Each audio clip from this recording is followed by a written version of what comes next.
and he wants to use the power of Jirachi so he can be able to make a Groudon appear and essentially get revenge on Team Magma to say, oh, I got my Groudon all along.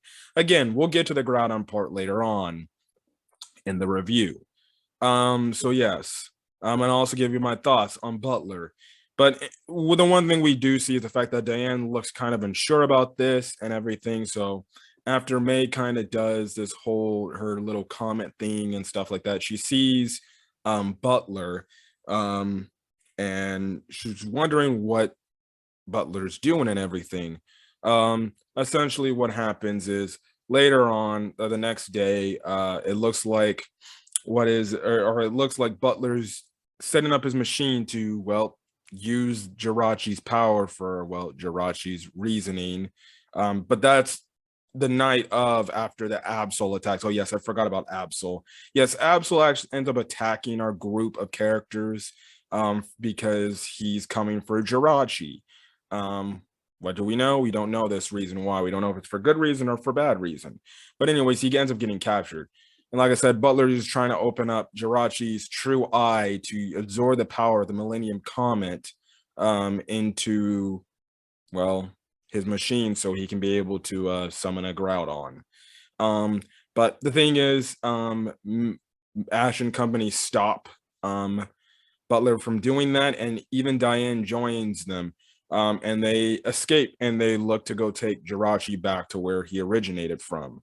But Butler isn't to be stopped because he leaves a tracker on their little car, and he's essentially tracking them. So for the next part of the, I guess, movie, you have our cast of characters essentially connecting and bonding and stuff like that. You get a pretty cool, nice scene with May and Diane from the standpoint we actually understand Diane's true feelings, and we find out that, well, Diane actually has feelings for Butler and she's in love with him because she got infatuated when they were kids because they knew each other when they were kids, and essentially she wants Butler to be the person he used to be, a person that always smiled and had fun doing all these magic tricks and everything, and she just deeply cares about him, and her wish is to be together with him, and she hopes Butler would understand that. So I guess you can kind of understand somebody truly caring about somebody, even though he's blind with revenge, and clearly she knows that revenge isn't always the key to, well, happiness. Then you get another scene between Ash and Max when it comes down to the standpoint, because May, a few nights later, speaks about how Jirachi is only going to be here for a week and he only has 2 days left to be on, well, not on Earth, but 2 days to be still awake and active. And you get a scene with Max and Ash where Ash essentially says, listen, just because Jirachi is going to go doesn't mean you're not going to be friends forever, And he makes the reference to Misty about how much he misses Misty a lot. And yeah, and how he knows that they're still going to be friends till, I guess, their last day is on Earth because they're friends. Now, I will say, I did hear that in the original version, the Japanese version, in this scene, Ash didn't make any mention of Misty. And listen, I know 4Kids in terms of a dubbing studio isn't the best because they like to censor a lot of stuff, but I will say this. This was actually one of the more nicer things 4Kids have done. They actually were pretty aware to the continuity of the Pokemon series, the threat of the standpoint. Guess what? They just didn't want to do what the original version said. They actually wanted to have a little bit of a touch up. It makes things feel nice and it makes things feel connected to the previous series before Ash ended up going into Hoenn. The fact that he even still thinks about Misty, pretty cool. I know it's for a great Poke shippy moment, I would say that, for people who are Poke shippers. And listen, I enjoyed it because it's like, oh, he does remember Misty. It's not like how he just completely forgets about characters in the past that he just forgets about it, but whatever. Anyways, they get to Farina or something like that. That's what the place is called. Essentially, what happens is you get into the final climax of the film. They take Jirachi back to the place where he's supposed to be, but Butler ends up capturing Jirachi, using Jirachi for his evil plan, summons the Groudon. Oh yes, Groudon. pretty controversial point about this Groudon. So yes, Butler essentially summons a Groudon that is not Groudon, but it's some sort of weird monster deformed Groudon that potentially could have been early primal Groudon's design. I don't know.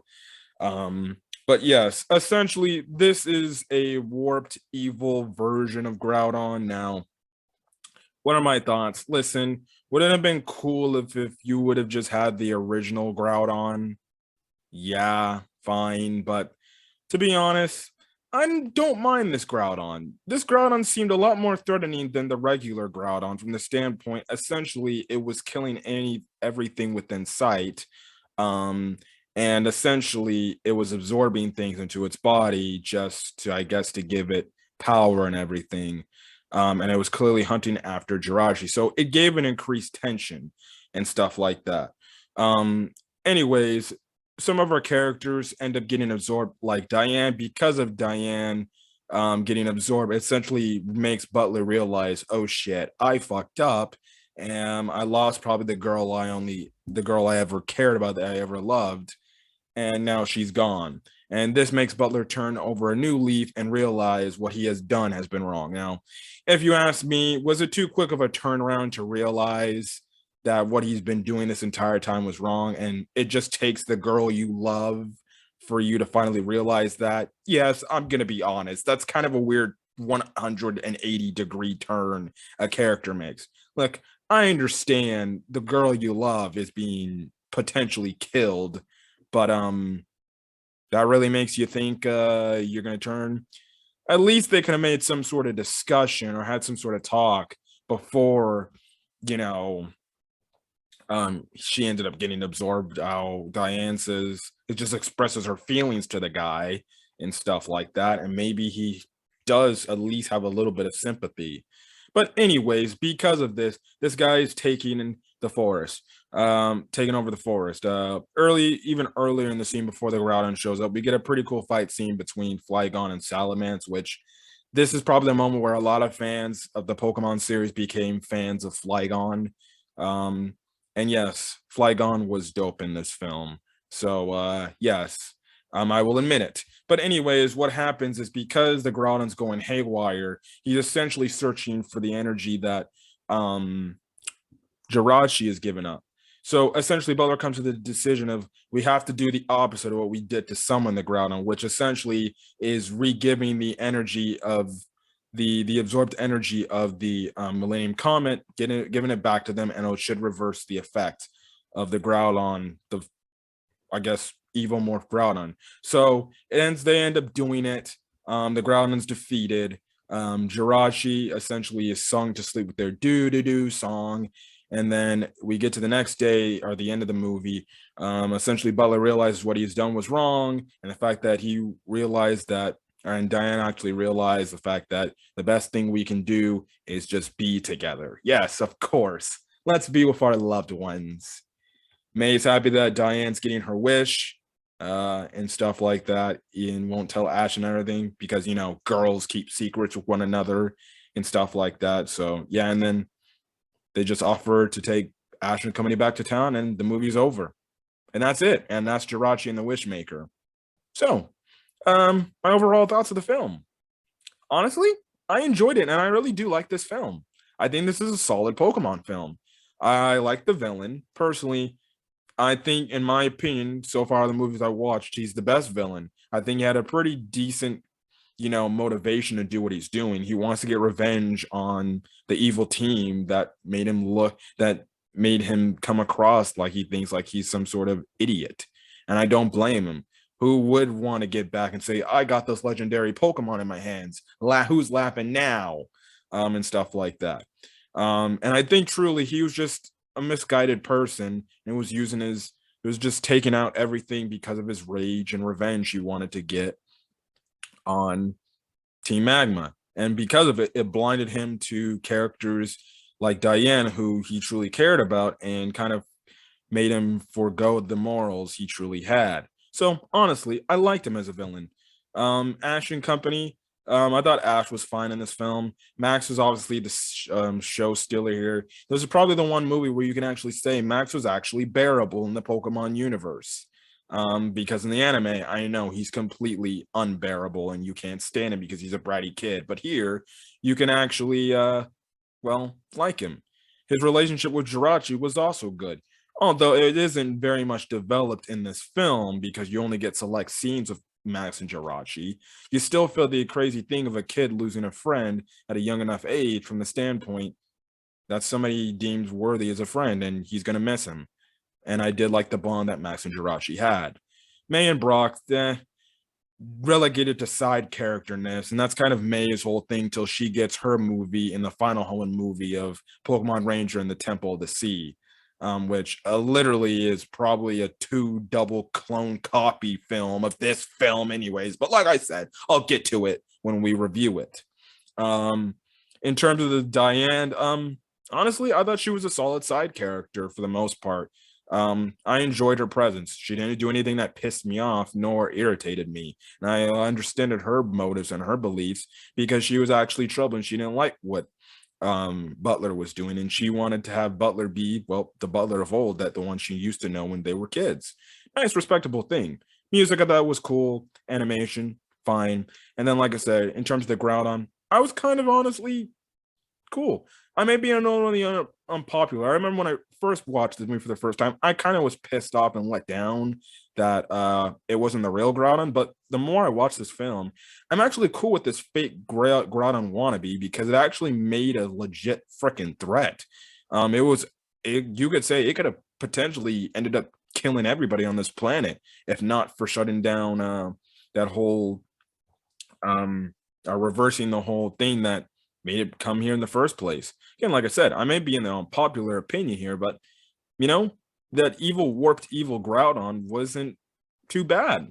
And honestly, I'm fine with it. Does the movie have its flaws? Yes, it does. But honestly, this movie was an enjoyable Pokemon film, and I got a lot more enjoyment watching this film than the last 2 movies I watched. It reminded me, again, like I said, it made me remind me how much enjoyment I watched of the 3rd Pokemon movie. I enjoyed Jirachi the Wishmaker. So, hey, I'll give it a solid grade. Anyways, that's all I gotta say about Jirachi and the Wishmaker. It's definitely high up on the list of Pokemon rewatches. Anyways, well, if you guys like the video, leave a like. Put in the comment section your thoughts on Jirachi the Wishmaker. Did you like this movie? Did you not like this movie? What are your reasons why? And also, too, did you like the fake Groudon or did you wish they just had the real Groudon? As well as hit the subscribe button if you want to get more Pokemon review content, as well as any other anime I upload to the channel. So, next time, we're going to get to a very decisive mixed movie, and that is Pokemon Destiny to Deoxys. Now, I will say when I was younger, and I always loved to binge watch this movie, and it was one of my favorite Pokemon movies. But I know now, watching with this open mind at the Pokemon movie franchise I'm watching, I have a feeling that this movie's not going to be as good as I thought it was going to be good. If anything, subpar. Well, anyways, I'll be back next week discussing Pokemon, the movie, Destiny to Deoxys. And I also forgot to mention in the intro, for the next 2 Pokemon films, they have the intros, but they don't play the base opening themes for these respective animes, mostly because Pokemon Advance and Advanced Challenge really, I guess, as openings aren't catchy enough to get a full-fledged 2 to 3 minute opening to start the intro to these films. But just to let you know, we won't get the next main opening to a show till Unbeatable for Pokemon, the movie 8. Lucario and the Mystery of Mew. But anyways, like I said, we'll be back next week to discuss Pokemon Destiny to Deoxys. We'll see if my childhood will make me think, is that a good movie? Or will I be pleasantly disappointed? Anyways, I'm gonna get out of here. Hopefully you guys have a great rest of your day or night until this video. Until then, guys, stay safe out there. See you guys later. Peace.